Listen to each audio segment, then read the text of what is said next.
Hey, what's going on, Mission Hills Church? Welcome back to the Continuing the Conversation feed here on our Messages podcast channel. You are back after a little hiatus with Colin. We've had a little bit of a break. I'm Craig. Yeah, this has been great, man. I mean, don't get me wrong. I love being in here with you, but it was kind of, I bet it was kind of nice to travel a little bit. I mean, you got to see a different part of the world here. I mean, you told the story here on the weekend, but how was it visiting London?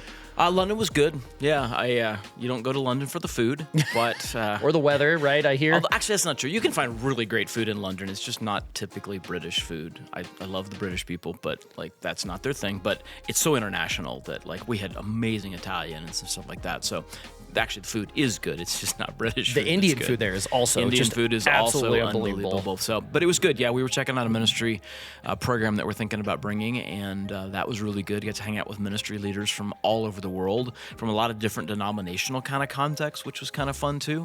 And then before that, the week before that, we didn't record. I don't know if you were around. I was not. I was with a group of pastors and Flagstaff. So, been a lot of ministries. As an introvert, I'm actually a little peopled out. Sure. But which is good because this is one-on-one. It's just you and me here. This doesn't count at all. So it's been a good couple of weeks, but it's good to be back in the saddle again. Yeah, so I got to ask you just a travel question here. When you were planning, your last couple of vacations have been to the Isles, you know, the greater United Kingdom area-ish. How high do you consider the cuisine of where you're going when you're booking a trip? Is it a high priority, or do you have other things that are like, no, scenery is a little bit more, what I'm doing there is a little bit more, just because you've hit Ireland, Scotland, and the UK here recently, so I would imagine that food isn't quite as high. Yeah, that's actually a really interesting question. I don't think we're not planning vacations around food. Sure. But food is an important part of it. And so, like, anytime we're going somewhere new, the first thing I do is go, like, what are the iconic foods? And what are the best versions of those foods? Because I do tend to want a slightly better version of them than you might get in a strip mall or something like that. But you're right. Yeah, the UK in general is not where you go for food, although like Scotland had its own special things. We had haggis and stuff like that. And Ireland's very UK-ish in terms of their food, a lot of fish and chips. And I feel like once you fry something, it's all kind of... fresh makes a difference. Yeah. But so, we don't plan vacations around food, but food is an important part of every vacation, too, at the same time. I would agree with that. We went to Norway earlier in the year, and everything we ate was farm-to-table, fresh, organic, amazing. But I don't think seasoning has quite made its way over and ingrained itself in the culture quite as much over in Norway yet, where I'm like, a little bit of salt and pepper will go a long way in this thing. But they caught the halibut earlier that day, so, there is something to be said for that. For sure. Well, it was cool having all of this travel time and getting to spend all this different time with these cultures, and then coming back and getting to do this really cool message of hope this week, and kind of intertwined with baptisms. Baptisms is one of my favorite weekends that we do every year. I would, as Danny Orley, our executive pastor, says, I'm at dam level the whole time, right at water level, every time somebody comes in and out. It's one of the coolest experiences that we get to do as a larger congregation here. How much do you consider your message when intertwining what we have for baptisms, especially because you're like, okay, I've got this message of hope, and we have these people that are kind of stepping into a new life of hope here. Is that something you think about kind of coming into this here? Yeah, it definitely is. It's always tricky. You know, I'm working on like the sermon series a pretty long way out. And sometimes we have baptism weekends planned, and sometimes we don't. And sometimes they end up getting shifted for some reason. So it's a little hard to go, hey, I'm going to preach this message on this weekend because it's baptism weekend. But as we get closer and I realize that it's baptism weekend, which is also family weekend, where there's kids in the room, 90% of the time, whatever passage I'd sort of planned on, that works, but I'll adjust it a little bit given the room. Every now and then I'll look at the passage and go, I did not plan this right. That passage is radically inappropriate for baptism weekend, and I'll have to do some kind of a shift, but I try to work far enough ahead with the calendar so I don't have to do that. So I'm always aware of it. You're always aware of the people in the room. And so with baptism, I want to in some way speak to the people who are being baptized, especially, but also the people that are there to support them. Usually have guests that come just for that kind of a moment. So I'm always thinking about that as well as when I'm thinking about the message. That was cool. One of the points you made was the only two people in history to have walked on water did so in a storm. And I thought that was really cool because I attended the 9:15 service this weekend, and at our service, the first person to get baptized was this little kid. he must have been around my son's age, 4, 5, 6, somewhere in that range. And he comes in with his mom, and he is clinging on to her for dear life. And you can see Will, our kids pastor, talking to him, and they're getting ready to baptize him and everything. And he is just not having it. And so we're starting to wonder, we're like, do they walk out of the baptismal? What does that mean? I've never seen this before, but it was real quiet in there. And then all of a sudden there's kind of this roar from the crowd kind of started up a little bit. And everyone's like, yeah. And they start clapping for him. The kid found the courage, and he finally baptized, came out, and it erupted. It was a really cool way to kick off the baptisms for that 9:15, because it was this surge of energy into the room, kind of getting this kid to do it. And I would imagine that similar reaction probably happened with Peter kind of coming out, as, he kind of goes out and the disciples are like, this is amazing. He's cheering for this thing and everything. So that was probably a really cool kind of imagery to be able to work with there. Yeah. So a little backstory with that baptism. Yeah. So that kid, lost his dad just a little over a couple months ago. Yeah. Which we held the service here at Mission Hills Church for that. Yeah. That was a bittersweet. It was, I think he was a young kid, but I think he's made a genuine decision to follow Jesus as best as he's able at this time. And we don't have an age limit on when we'll do baptisms or not. It needs to be their decision, and we try to make sure it's not the parents pushing them into it. And I don't think that was the case here at all. But it was bittersweet seeing this young kid who's said, yeah, I'm going to follow Jesus like my dad. His dad was a great man of God. But his dad's not there to see it, and I don't know if he got to watch it from heaven or not. I like to think that he did, but I don't know how that works. That was a powerful moment for Colin and I, particularly because we've been really involved with that family. It was bittersweet's the right phrase for that. It felt like a true God moment where we get this imagery connection between like what's happening actually in real time with this connection to the story that you were kind of plugging in, kind of near-ish to the end of your message there. So it was really cool to get to see that kind of lived out a little bit. Yeah. Which was really neat. There's a photographer that I really like, and he takes pictures from the outfield of the guy rounding third base coming into home plate on game-winning home runs, because the whole team's there. And he states that he does it because he pictures that's how we come into heaven. And it's this really cool imagery of all his teammates going crazy and everything, and he's circling the bases there. So I think that's another really cool, as best as we can, try and capture what this imagery is of this like new life of hope that we're stepping into here. Yeah. Which is really beautiful. Powerful. Yeah. So with kind of keeping that only 2 people in history to walk on water in mind, which I thought it's funny that you say that, because they did it in the storm, but you never think about that aspect of it. It's a little bit. It's just the amazing part is they walked on water. I wanted to ask you. You talked a little bit about the storms that are kind of in and amongst the congregation right now. Kind of what are you seeing as a couple through lines? Like what kinds of storms? Yeah. What are you seeing as some groupings that are maybe coming together that you're seeing amongst the congregation, the front range here? Yeah, well, there's an interesting conversation between what's a real storm and what's an imagined storm. And both of them look similar, but sometimes we've made them into something they probably aren't a little bit. In terms of the imagined storms, I think a lot of people are saying things like, it's never been this bad. We've never been this divided. The gospel has never been this disrespected, those kinds of things. And I'm not discounting that we're experiencing some of that right now, but the idea that we've never been like that before as believers, well, you need to read your history books a little bit more.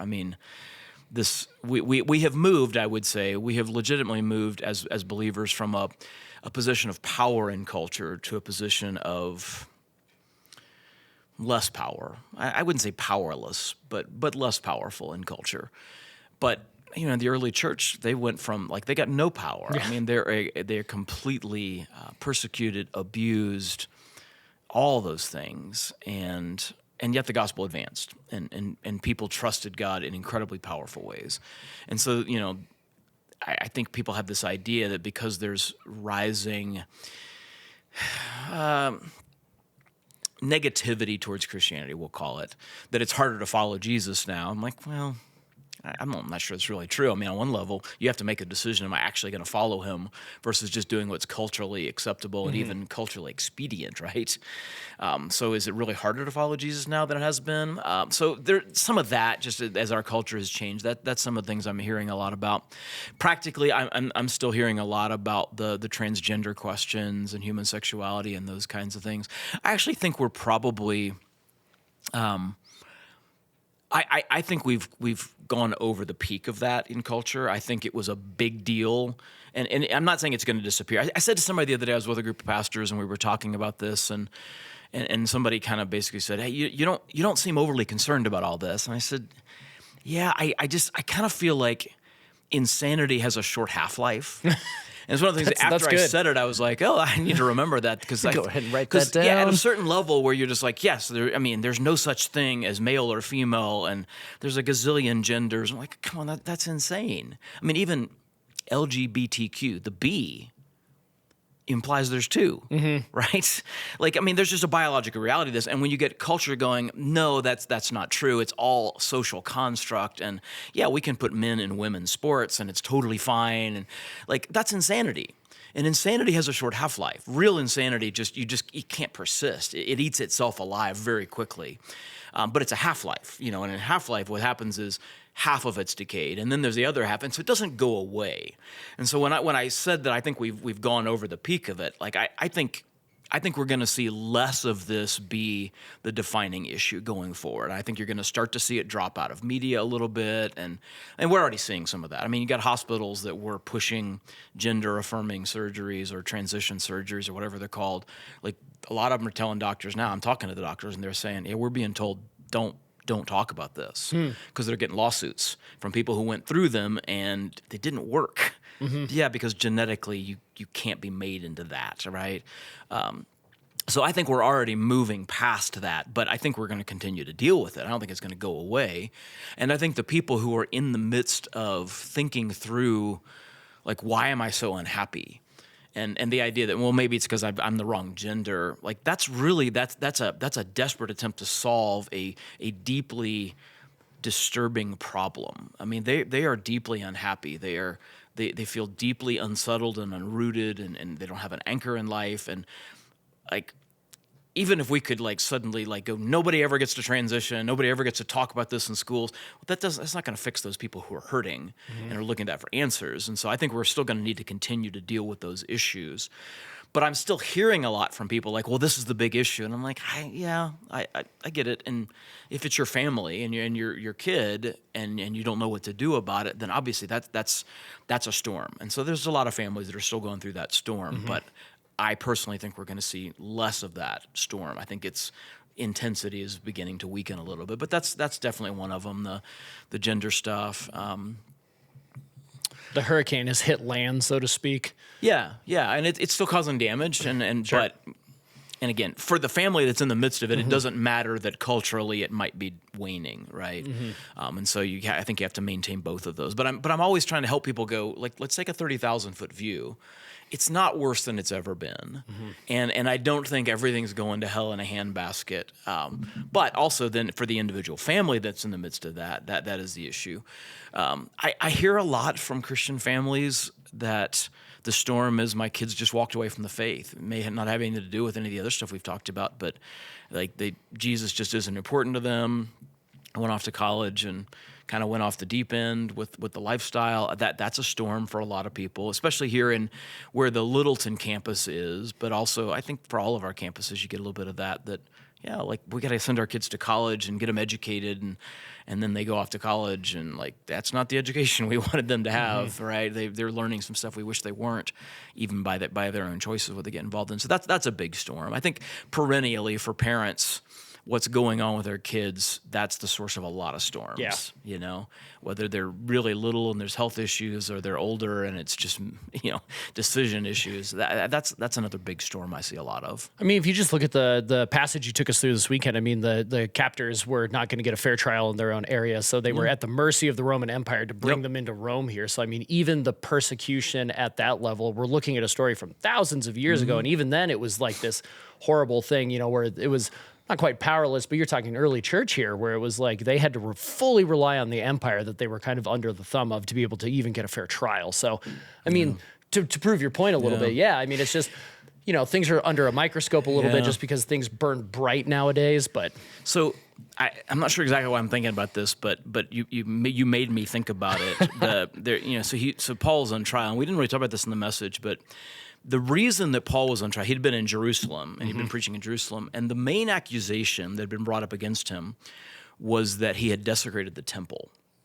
And the reason they thought he'd desecrated the temple was because he was hanging out with a Greek man, and they thought he had brought him into the temple. I'm not sure why they thought he'd brought him into the temple. We don't really have any details about that.